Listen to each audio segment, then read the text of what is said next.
Hello friends, welcome to शिक्षक prep. तो friends, आज की क्लास में हम सीडीपी के प्रीवियस ईयर क्वेश्चन पेपर करने वाले हैं। फ्रेंड्स, मोस्टली वो क्वेश्चंस यहाँ पर लिए हुए हैं जो कि प्रीवियस ईयरली आपसे पूछे हैं और रिपीटेडली पूछे हुए हैं। तो आज की क्लास बहुत ज़्यादा इंपॉर्टेंट होने वाली है फ्रेंड्स, क्योंकि पीवाईक्यूज़ का पूरा निचोड़ हम करने वाले हैं। और आप जानते हैं, इससे पहले भी हमने काफ़ी सारी क्लासेस ऑलरेडी कर ली हैं। सीडीपी की 3 मैराथन हम अभी तक कर चुके हैं। उन 3 मैराथन क्लासेस को आप ज़रूर देख लीजिएगा। साथ ही साथ अदर सब्जेक्ट की क्लासेस भी हमने करी हैं, तो सभी क्लासेस की लिंक आपको डिस्क्रिप्शन बॉक्स में मिल जाएंगी। आप वहां जाकर क्लासेस को एंजॉय कर सकते हैं और डिटेल में कॉन्सेप्ट को भी समझ सकते हैं। तो चलिए फ्रेंड्स, स्टार्ट करते हैं आज की क्लास। और क्लास स्टार्ट करने से पहले आपको एक चीज़ बताना चाहूँगी। अगर आप लास्ट टाइम पे रिविज़न करना चाहते हैं और एग्ज़ाम ओरिएंटेड नोट्स चाहते हैं, तो स्क्रीन पर दिए हुए नंबर पर व्हाट्सअप मैसेज करके आप पेड नोट्स को ले सकते हैं। देखिए फ्रेंड्स, अब बहुत कम टाइम है आपके पास, एग्ज़ाम बहुत नज़दीक है। सो जितना जल्दी हो सके उतना जल्दी नोट्स लेकर के आप रिवीजन स्टार्ट कर दीजिए। काफ़ी सारे स्टूडेंट्स ले चुके हैं और अगर आप उनके रिव्यूज़ देखना चाहते हैं तो आप हमसे टेलीग्राम पर ज्वाइन हो सकते हैं। वहाँ पर आपको सभी के रिव्यूज़ जो है शेयर किए हुए हैं। तो चलिए स्टार्ट करते हैं आज की क्लास। और सबसे पहला क्वेश्चन आप स्क्रीन पर देख पा रहे होंगे। ये आपका इंग्लिश में दिया हुआ है और ये हिंदी में दिया हुआ है। और देखिए, आप लोग कमेंट करके ये पूछ रहे थे कि ये जो आप पीवाईक्यूज़ करवा रही हैं, ये कहाँ से करवा रही हैं, क्या ये किसी बुक से करवा रही हैं या फिर कहाँ से। तो देखिए, ये जो पीवाईक्यूज़ है ना, ये ऑफिशियल वेबसाइट पर अवेलेबल हैं आपके सारे ही ईयर के 2024 तक जितने भी पेपर हुए हैं। तो वहीं से आप लोग खुद भी डाउनलोड करके देख सकते हैं। लेकिन आपको थोड़ा सा प्रॉब्लम ये होगा कि आपको आंसर्स जो हैं अलग से उतारने पड़ेंगे, क्योंकि आंसर की अलग दी हुई है और क्वेश्चन पेपर आपको अलग से दिया हुआ है, ठीक है। लेकिन ऑफिशियल वेबसाइट पर ये दिए हुए हैं। तो चलिए स्टार्ट करते हैं फ्रेंड्स। और सबसे पहला क्वेश्चन है आज का, which of the following is an example of gross motor skill. निम्नलिखित में से कौन सा स्थूल गत्यात्मक कौशल का उदाहरण है। ऑप्शन है आपके सामने। सबसे पहला, चित्र बनाने के लिए पेन पकड़ना। दूसरा है कागज को आढ़ा टेढ़ा यानी कि जिगजैग तरीके से काटना। तीसरा है धागे में माला पिरोना। और चौथा है खंबे की तरफ फुटबॉल को लात से धकेलना। तो देखिए, सबसे पहले आपको ये समझना होगा कि स्थूल गत्यात्मक होता क्या है। उसके बाद आप अपने आंसर तक खुद ही पहुंच जाएंगे। तो देखिए, ये जो गत्यात्मक कौशल होते हैं यानी कि मोटर स्किल्स होती हैं, ये 2 प्रकार की होती हैं। एक तो होता है आपका ग्रॉस, जो कि आपसे क्वेश्चन में पूछा हुआ है, ग्रॉस मोटर स्किल। और एक होता है फाइन मोटर स्किल। कभी कभी फाइन से क्वेश्चन आ जाता है और कभी कभी ग्रॉस से क्वेश्चन आ जाता है। तो ग्रॉस मोटर स्किल क्या होता है, जब आपकी बॉडी की बड़ी बड़ी मसल्स किसी काम को करने में यूज़ हो रही हैं, तो वो आपका ग्रॉस मोटर स्किल के अंदर आएगा। और जब आपकी बॉडी की छोटी छोटी मसल्स यूज़ हो रही हैं किसी काम को करने में, तो वो आपका फाइन मोटर स्किल के अंदर आएगा, ठीक है। अब देखिए, यहाँ पर बड़ी मसल्स, जैसे आप रनिंग कर रहे हैं तो आपकी लेग्स की मसल यूज़ हो रही है। आप बॉल फेंक रहे हैं, ठीक है, तो आपके आर्म्स की मसल्स यूज़ हो रही हैं। ये तो बड़ी बड़ी मसल्स हैं। वहीं अगर छोटी मसल्स की बात करें, जहाँ जिसे हम फाइन मोटर स्किल के अंदर रखेंगे, तो वो होंगी जैसे आपके फिंगर की मसल्स। जैसे आप फिंगर की हेल्प से कोई भी काम करें, जैसे कढ़ाई बुनाई, ड्राइंग, पेन पकड़ना, पेपर काटना। अगर फिंगर की हेल्प से आप कोई काम कर रहे हैं तो वो क्या होगा, फाइन मोटर स्किल का हिस्सा होगा, क्योंकि यहाँ पर बॉडी की छोटी छोटी फिंगर की मसल यूज़ हो रही हैं। लेकिन अगर आप रनिंग करते हैं, आप दौड़ रहे हैं, तो आपकी लेग्स की बड़ी बड़ी मसल्स यूज़ होंगी दौड़ते हुए, तो ये आपका ग्रॉस मोटर स्किल का पार्ट हो जाएगा, ठीक है। तो बस अब आप अपने आंसर को खुद कर सकते हैं। जैसे कि पहला वाला क्या हो जाएगा आपका, ये फाइन मोटर स्किल का पार्ट हो गया, ठीक है। दूसरा क्या है, कागज को कट करना, ये भी फाइन मोटर स्किल का पार्ट हो गया, क्योंकि फिंगर की छोटी छोटी मसल्स यूज़ होंगी इन कामों में। और धागे में अगर आप माला पिरो रहे हैं, ये भी फाइन मोटर स्किल का पार्ट होगा। लेकिन अगर आप खंबे की तरफ फुटबॉल को लात से धकेल रहे हैं, किकिंग फुटबॉल टूवर्ड्स पोल, तो देखिए यहाँ पर आपके पैर की, आपके लेग्स की बड़ी बड़ी मसल्स यूज़ होंगी। और यही होगा क्या, हमारा ग्रॉस मोटर स्किल का हिस्सा। तो बस यही जो 4th ऑप्शन है हमारा राइट हो जाएगा, ठीक है। आई होप आपका कॉन्सेप्ट भी यहाँ से क्लियर हो गया होगा। चलिए नेक्स्ट क्वेश्चन की तरफ चलेंगे फ्रेंड्स। बच्चों का विकास डैश से डैश की ओर बढ़ता है। Development of children proceeds from dash to dash. तो आपको बताना है बच्चों का डेवलपमेंट कहाँ से कहाँ की तरफ होता है। पहला है सेंटर टू एक्सट्रीमिटीज़, दूसरा है टो टू हेड, तीसरा है स्पेसिफिक टू जनरल और चौथा है कॉम्प्लेक्स टू सिंपल। यानी कि केंद्र से बाहर की तरफ, पैर से सिर की तरफ, विशिष्ट से सामान्य या फिर जटिल से सरल। तो हमेशा आपको बस दो चीज़ें ध्यान में रखनी है कि जो डेवलपमेंट होता है दो तरीके से होता है। एक तो होता है आपका हेड टू टो, यानी कि सर से पैर की तरफ, और एक होता है हमेशा सेंटर टू एक्सट्रीमिटीज़, यानी कि केंद्र से बाहर की तरफ। बस दो ही प्रकार के डेवलपमेंट होते हैं। अब यहाँ पर कह रहा है पहले टो दिया है फिर हेड दिया है, नहीं ऐसा नहीं होता, पहले हेड आएगा फिर आएगा आपका टो, ठीक है। इसलिए ये हमारा कैंसिल हो जाएगा, एलिमिनेट हो जाएगा, क्योंकि यहाँ पर उल्टा लिखा हुआ है और ये दोनों तो हमारे होंगे ही नहीं, सीधी सी चीज़। तो बस हमारा आंसर ये रहा, ऑप्शन 1। तो कैसे होगा, बच्चे का जो डेवलपमेंट होता है, विकास होता है, पहले सेंटर वाला हिस्सा डेवलप होता है और उसके बाद परिधि वाला यानी कि बाहर की तरफ वाला हिस्सा डेवलप होता है, ठीक है। थोड़ा सा और डिटेल में इसको समझते हैं। कभी कभी आपसे पूछ लिया जाता है हेड टू टो डेवलपमेंट इस तरीके से होता है, और जब हेड टू टो डेवलपमेंट होता है ना सर से पैर की तरफ, तो उसको हम क्या कहते हैं फ्रेंड्स, सिफेलोकॉर्डल डेवलपमेंट। आप नोट कर लीजिए, सिफेलोकॉर्डल, ठीक है। और दूसरा क्या बताया, केंद्र से बाहर की तरफ, यानी कि सेंटर से एक्सट्रीमिटीज़ की तरफ, सेंटर से एक्सट्रीमिटीज़ की तरफ। और जो ये सेंटर से एक्सट्रीमिटीज़ होता है हमारा डेवलपमेंट, इसको हम कहते हैं प्रॉक्सिमोडिस्टल। क्या कहते हैं, प्रॉक्सिमोडिस्टल कहते हैं, ठीक है। इसमें क्या होता है, सबसे पहले आपकी बॉडी का जो सेंटर वाला पार्ट है ना, आपकी स्पाइनल कॉर्ड है, ये डेवलप होती है। उसके बाद आपके बॉडी के बाहरी ऑर्गन जैसे आपका हैंड है, आपके फिंगर हैं, ये बाद में डेवलप होते हैं। तो इसी को कहते हैं केंद्र से बाहर की तरफ। तो बस हमें हमारा आंसर भी मिल चुका है, ऑप्शन 1 हमारा राइट हो जाएगा। चलिए आगे बढ़ते हैं फ्रेंड्स, नेक्स्ट क्वेश्चन जो कि आपसे अजर्सन और रीज़न वाला क्वेश्चन पूछा है, यानी कि अभिकथन और कारण वाला। तो चलिए इसको देख लेते हैं एक बार।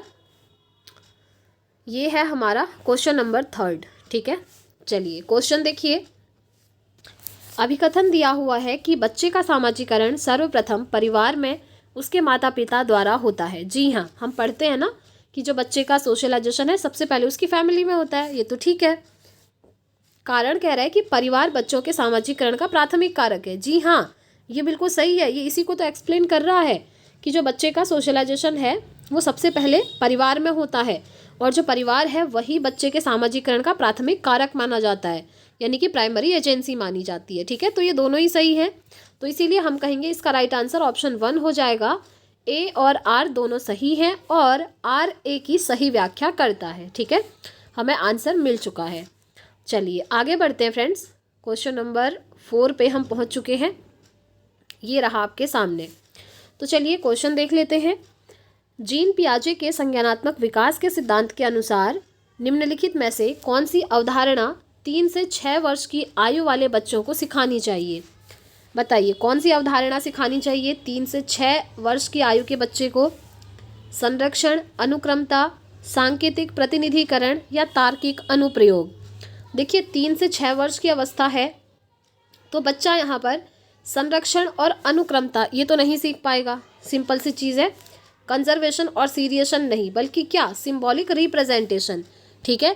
यानी कि किसी भी चीज़ को सिंबल्स के थ्रू कैसे रिप्रेजेंट करते हैं, ये चीज़ बच्चे को सिखाई जाएगी। तो इसीलिए 3rd ऑप्शन क्या होगा, इसका राइट हो जाएगा। बाकी ये जो तर्क है ना, ये सब तो बच्चा बाद में लगाता है जब वो बड़ा हो जाता है, ठीक है। सो 3rd option will be the right answer. चलिए आगे बढ़ते हैं क्वेश्चन नंबर 5 की तरफ। ये रहा, जीन पियाजे के संज्ञानात्मक विकास के सिद्धांत के अनुसार अधिकांश बच्चे किस अवस्था में वस्तुओं को श्रेणियों में व्यवस्थित करने में सक्षम होते हैं।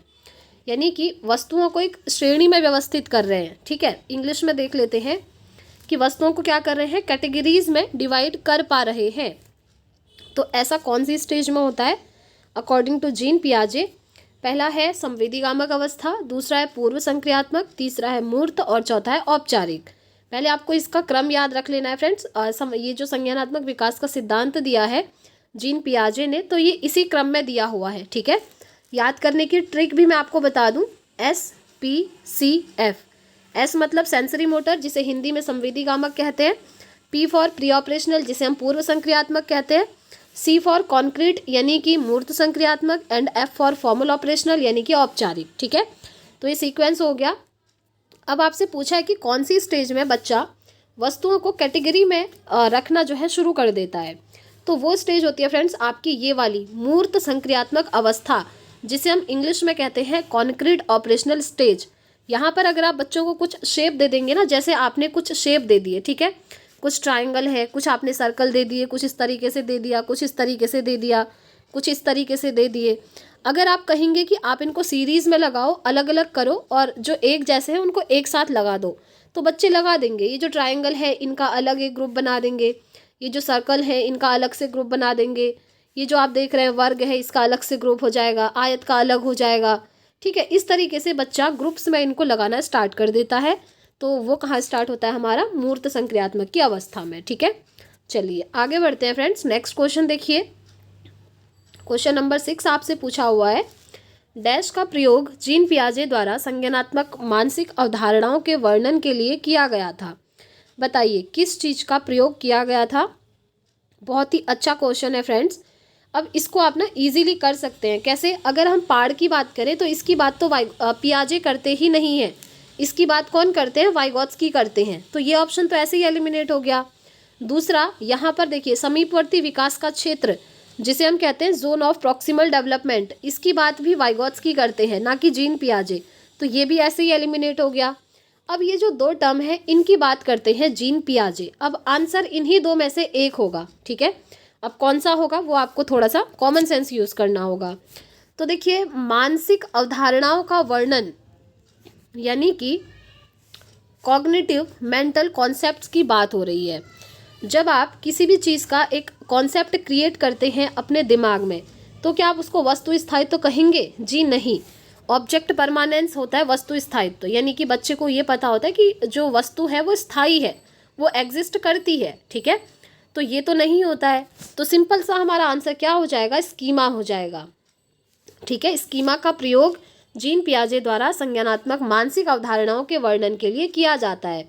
आपके दिमाग में फ्रेंड्स हर चीज़ का स्कीमा बना होता है। जैसे आपने अपने फ्यूचर के लिए एक स्कीमा बनाया होगा कि पहले मुझे सीटेट देना है, उसके बाद मुझे DSSB या KVS या NVS या BPSC कोई भी एग्ज़ाम, तो आपने एक गोल सेट किया होगा और उसके अकॉर्डिंग एक स्कीमा बनाया होगा।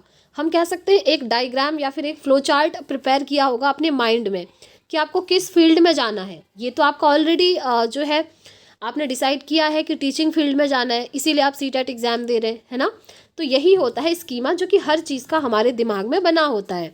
तो जो मानसिक अवधारणाएं होती हैं, मेंटल कॉन्सेप्ट्स होते हैं, वो स्कीमा से कनेक्टेड होते हैं, ठीक है। That's why third option will be the right answer. चलिए नेक्स्ट क्वेश्चन पे चलेंगे फ्रेंड्स। क्वेश्चन नंबर 7 रहा, रजनी अपने दोस्तों के कार्यों को जैसे को तैसा मानसिकता के आधार पर जांचती है। लॉरेंस कोहलबर्ग के सिद्धांत के अनुसार वर्तमान में रजनी संज्ञानात्मक नैतिक विकास के किस स्तर पर है?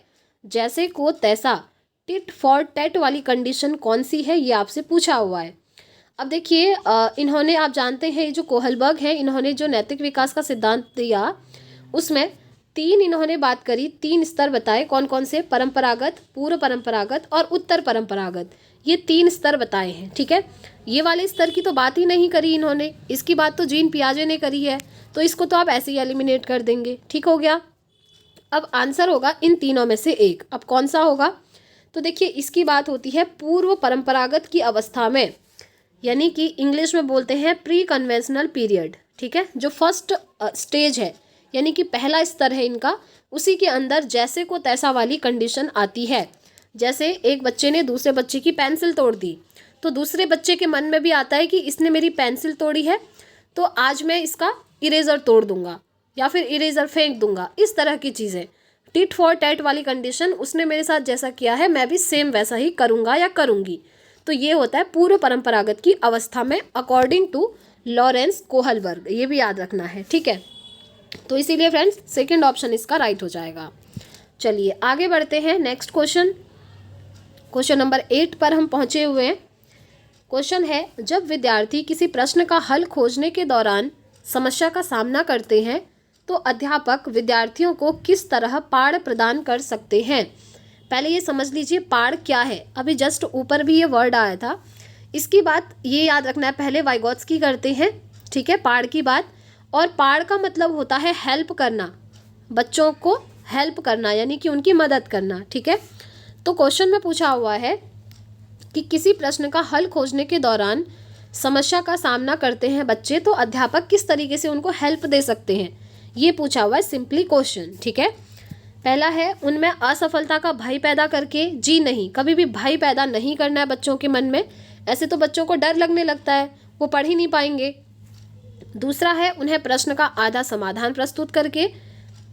तीसरा है प्रश्न में कुछ विकर्षण जोड़ करके, या फिर उन्हें अपने विचारों की शाब्दिक अभिव्यक्ति करने के लिए निरुत्साहित करके।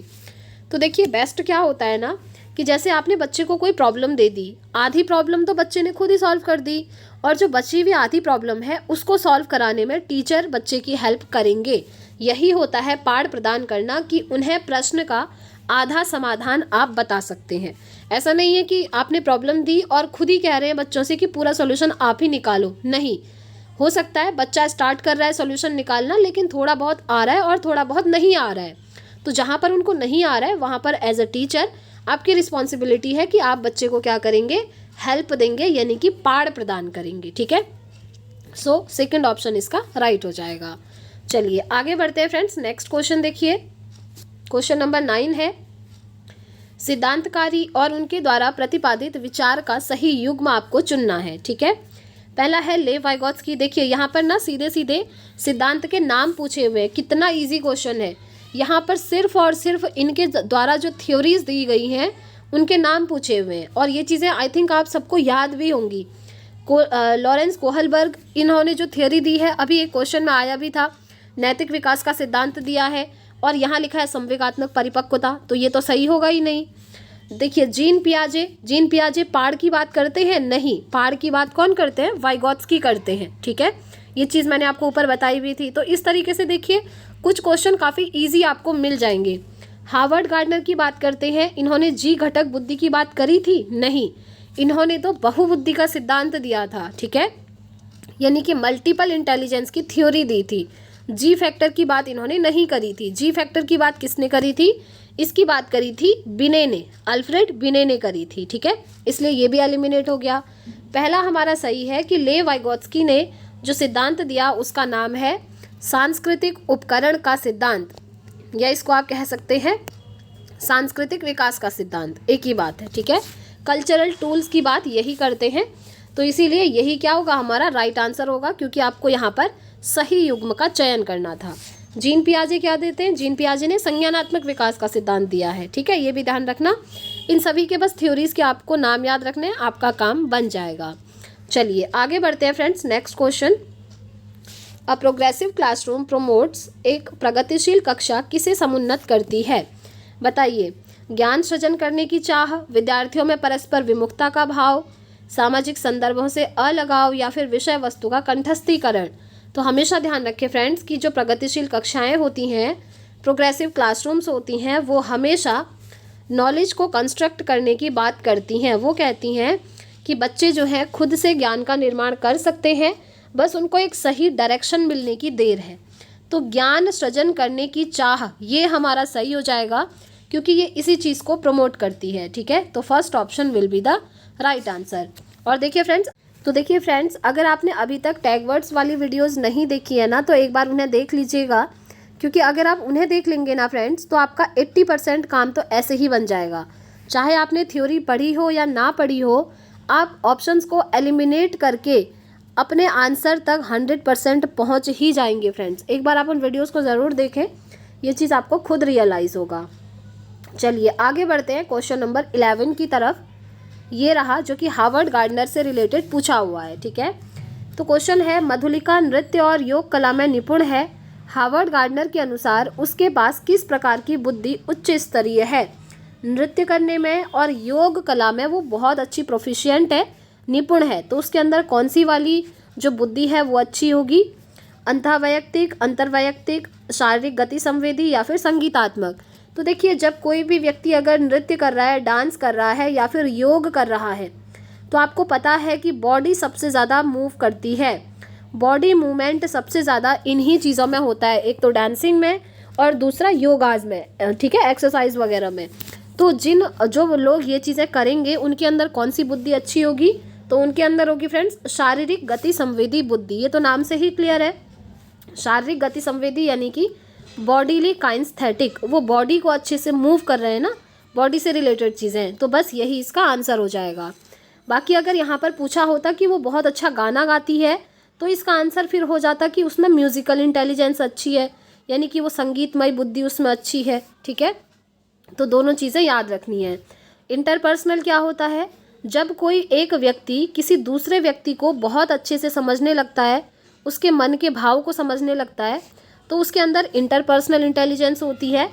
और इंट्रापर्सनल में क्या होता है? जब व्यक्ति खुद को बहुत अच्छे से जानता है, खुद की भावनाओं को, खुद के इमोशंस को कंट्रोल कर सकता है, तो हम कहते हैं उस व्यक्ति में इंट्रापर्सनल इंटेलिजेंस अच्छी होगी। ठीक है, सारे ही आपको याद रख लेने हैं और इसका राइट आंसर ऑप्शन 3 हो जाएगा। चलिए आगे बढ़ते हैं फ्रेंड्स नेक्स्ट क्वेश्चन की तरफ चलते हैं फ्रेंड्स, जो कि आपके सामने है। एक प्रश्नोत्तर सत्र के दौरान एक अध्यापक केवल लड़कों को ही अपने भ्रम व प्रश्न पूछने के अवसर दे रहा है, यह प्रत्यक्ष रूप से किसकी प्रस्तुति है? बेसिकली यहाँ पर हो क्या रहा है, आप देखिए कि एक अध्यापक जो है यानी कि एक टीचर हैं, वो सिर्फ और सिर्फ बॉयज़ को यानी कि लड़कों को प्राथमिकता दे रहे हैं, लड़कियों को नहीं दे रहे हैं। तो ये क्या चीज़ है? सिंपली आप लोग इसका आंसर खुद से कर पाएंगे फ्रेंड्स। ये क्या है? ये आपका जेंडर पक्षपात है, यानी कि जेंडर बायसनेस है, जिसमें क्या होता है कि लड़के और लड़कियों में भेदभाव किया जाता है, किसी एक जेंडर की तरफ टीचर ज़्यादा झुक रहे हैं। ठीक है, जैसे यहाँ पर क्या कर रहे हैं कि प्रश्न पूछने के लिए और बच्चों के मन में जो भी भ्रम है उसको पूछने के लिए सिर्फ लड़कों से कह रहे हैं, लड़कियों से ये चीज़ें नहीं कह रहे हैं। तो सिंपल सी चीज़ यहाँ पर दिख रही है कि वो लड़के और लड़कियों में भेदभाव कर रहे हैं, लड़कों को ज़्यादा प्राथमिकता दे रहे हैं, जो कि नहीं करना चाहिए। ठीक है, इसी को हम कहते हैं जेंडर पक्षपात। देखिए फ्रेंड्स, जेंडर एक ऐसा टॉपिक है जिससे आपके क्वेश्चन बनने तय हैं, और वो सिर्फ सीडीपी में ही नहीं बल्कि हर सब्जेक्ट की पेडागोजी में। इसलिए फ्रेंड्स, ये जो जेंडर टॉपिक है इसे आप अच्छे से कर लीजिएगा। आप लोगों ने नोट्स में देखा होगा, मैंने सारी चीज़ें एक्सप्लेन करी हुई हैं, उन सबको आप याद करके ज़रूर जाएं, क्योंकि जेंडर से रिलेटेड एक क्वेश्चन आपका बनना ही बनना है। चलिए आगे बढ़ते हैं फ्रेंड्स नेक्स्ट क्वेश्चन की तरफ। क्वेश्चन नंबर 13 पर हम पहुँचे हैं। अधिगम दर में व्यक्तिगत विभिन्नताएं किसका परिणाम है? बताइए। केवल आनुवंशिकता का, केवल पर्यावरण का, आनुवंशिकता और पर्यावरण दोनों का, या फिर ना तो आनुवंशिकता का और ना ही पर्यावरण का? देखिए, अगर हम बात करें लर्निंग रेट की यानी कि अधिगम दर की, तो ये दोनों ही चीज़ों पर डिपेंड करता है फ्रेंड्स। कौन सी दोनों चीज़ों पर? एक तो आनुवंशिकता पर और एक पर्यावरण पर। देखिए, बच्चा अगर कोई चीज़ सीख रहा है ना, तो उसके सीखने के 2 फैक्टर होते हैं। एक तो होता है कि हेरिडिटी से उसको जो आईक्यू है वो किस तरह का मिला हुआ है, और एक ये होता है कि वो एनवायरनमेंट में, जिस एनवायरनमेंट में रह रहा है, जैसे पर्यावरण में रह रहा है, वहाँ पर वो चीज़ों को कैसे सीख रहा है। ठीक है, उसके आसपास का माहौल कैसा है। तो ये दोनों ही चीज़ें इंपॉर्टेंट होती हैं, एक तो हेरिडिटी और दूसरा आपका एनवायरनमेंट। ठीक है, इसको एक इक्वेशन के थ्रू भी आप याद रख सकते हैं। डेवलपमेंट इक्वल टू होता है फ्रेंड्स हेरिडिटी इंटू एनवायरनमेंट। ये जो विकास होता है ना, इन दोनों के गुणनफल का परिणाम होता है, ध्यान रखिएगा। तो इसीलिए 3rd ऑप्शन इसका राइट हो जाएगा। आगे बढ़ते हैं फ्रेंड्स, क्वेश्चन नंबर 14 की तरफ चलते हैं। क्वेश्चन है, आकलन के संदर्भ में निम्नलिखित में से क्या सही है? सही कौन सा है ये पूछा हुआ है। पहला है, आकलन मानकीकृत परीक्षणों द्वारा किया जाता है। दूसरा है, रचनात्मक आकलन केवल निर्देशन के अंत में होता है। तीसरा है, मानदंड संदर्भित परीक्षण मानकों को निष्पादन तुलना का सामान्य स्तर मानकर इस्तेमाल करते हैं। या फिर अधिगम के लिए आकलन विद्यार्थियों द्वारा स्व आकलन को भी शामिल करता है। बताइए इसका राइट आंसर क्या होगा। सबसे पहले ध्यान रखें फ्रेंड्स, ये जो मानकीकृत परीक्षण की बात हो रही है ये हमेशा नेगेटिव होता है। आकलन मानकीकृत परीक्षणों द्वारा नहीं किया जाता। ये किसके द्वारा किया जाता है? रचनात्मक आकलन के द्वारा। ठीक है, अब देखिए, रचनात्मक आकलन क्या केवल अंत में होता है? नहीं, ये पढ़ाई के दौरान बीच बीच में किया जाता है, न कि अंत में। ठीक है, जो अंत में किया जाता है ना, उसको हम योगात्मक मूल्यांकन कहते हैं, यानी कि योगात्मक आकलन भी कह सकते हैं। वो होता है योगात्मक आकलन जो पढ़ाई के अंत में किया जाता है, जिसमें बच्चे को रिपोर्ट कार्ड दिया जाता है, या तो वो पास होता है या तो वो फेल होता है, वो हमारा योगात्मक आकलन होता है। ठीक है, लेकिन रचनात्मक आकलन पढ़ाई के दौरान बीच बीच में किया जाता है। अब ये कह रहा है, मानदंड संदर्भित परीक्षण मानकों को निष्पादन तुलना का सामान्य स्तर मानकर इस्तेमाल करते हैं। जी नहीं।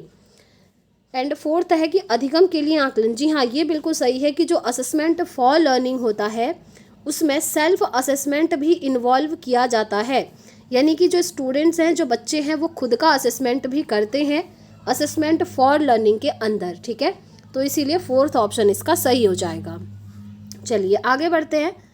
नेक्स्ट क्वेश्चन है आपके सामने, विद्यार्थियों में समालोचनात्मक चिंतन का आकलन करने के लिए अध्यापक को निम्नलिखित में से किसका चयन करना चाहिए? किस चीज़ का चयन करना चाहिए ये पूछा हुआ है। पहला है खुले अंत वाले वे प्रश्न जिनमें अपसारी चिंतन शामिल हो। दूसरा है वे प्रश्न जिनका उत्तर हाँ या ना में हो। तीसरा है एक शब्द के जवाब वाले प्रश्न, या फिर वे प्रश्न जिनमें केवल घोषणात्मक ज्ञान का प्रत्यास्मरण शामिल है। तो देखिए, ये जो हमारा समालोचनात्मक चिंतन होता है ना, इसमें क्या होता है कि बच्चा जो है अनेक दिशाओं में सोचता है, और अगर आप बच्चों में समालोचनात्मक चिंतन विकसित करना चाहते हैं तो हमेशा ऐसे क्वेश्चन पूछिए जिस क्वेश्चन के मल्टीपल आंसर्स हो सके। जैसे आपने किसी चीज़ की विशेषताएं पूछ ली, कैरेक्टरिस्टिक पूछ ली, तो ये क्या है आपका, इससे समालोचनात्मक चिंतन डेवलप होगा, क्रिटिकल थिंकिंग डेवलप होगी बच्चों में। क्यों? क्योंकि यहाँ पर क्वेश्चन का आंसर देने के लिए उसे अनेक दिशाओं में, अलग अलग डायरेक्शन में सोचना पड़ेगा। अब देखिए, किसी चीज़ की विशेषता सिर्फ एक ही तो नहीं होगी। जैसे आपने कहा हमारे देश की विशेषताएं बताइए, तो विशेषताएं तो बहुत सारी होंगी ना। तो बस ऐसे क्वेश्चन का आंसर देने के लिए बच्चों को थोड़ा सा दिमाग में जोर डालना होता है, और ऐसे क्वेश्चन हमेशा बेस्ट माने जाते हैं। और जो ऐसे क्वेश्चन होते हैं ना, उन्हें हम कहते हैं ओपन एंडेड प्रश्न, यानी कि खुले अंत वाले प्रश्न, उन्हीं को कहा जाता है। ठीक है, जिसमें क्या होता है, अपसारी चिंतन शामिल होता है। अपसारी चिंतन वही चिंतन जिसमें क्वेश्चन के आंसर देने के लिए उसे अलग अलग दिशाओं में सोचना पड़े। ठीक है, तो इसीलिए फर्स्ट ऑप्शन इसका बिल्कुल राइट हो जाएगा। तो फ्रेंड्स, आज की क्लास में इतने ही क्वेश्चन डिस्कस करते हैं। अब बाद के आगे के क्वेश्चंस को हम कल नेक्स्ट क्लास में डिस्कस कर लेंगे। आज की क्लास आपको कैसी लगी और आपने कितना स्कोर किया, प्लीज़ कमेंट करके ज़रूर बताइएगा फ्रेंड्स। और अगर आप चैनल पर पहली बार आए हैं तो प्लीज़ चैनल को सब्सक्राइब करके बेल आइकन प्रेस कर दीजिएगा, ताकि आने वाली वीडियोस की हर एक नोटिफिकेशन आपको टाइम से मिलती रहे। साथ ही साथ वीडियो पसंद आई हो तो वीडियो को एक थम्स अप कीजिए, एक लाइक कीजिएगा। साथ ही कमेंट करके भी आप अपने ओपिनियन शेयर कर सकते हैं। साथ ही साथ फ्रेंड्स, अगर आप चाहें तो हमें टेलीग्राम पर भी ज्वाइन कर सकते हैं, जिसका लिंक आपको डिस्क्रिप्शन बॉक्स में दिया हुआ है। तो फ्रेंड्स, आज की क्लास में इतना ही रखते हैं। अब हम मिलेंगे कल इसी टाइम पर अपनी नेक्स्ट क्लास के साथ। Thanks for watching.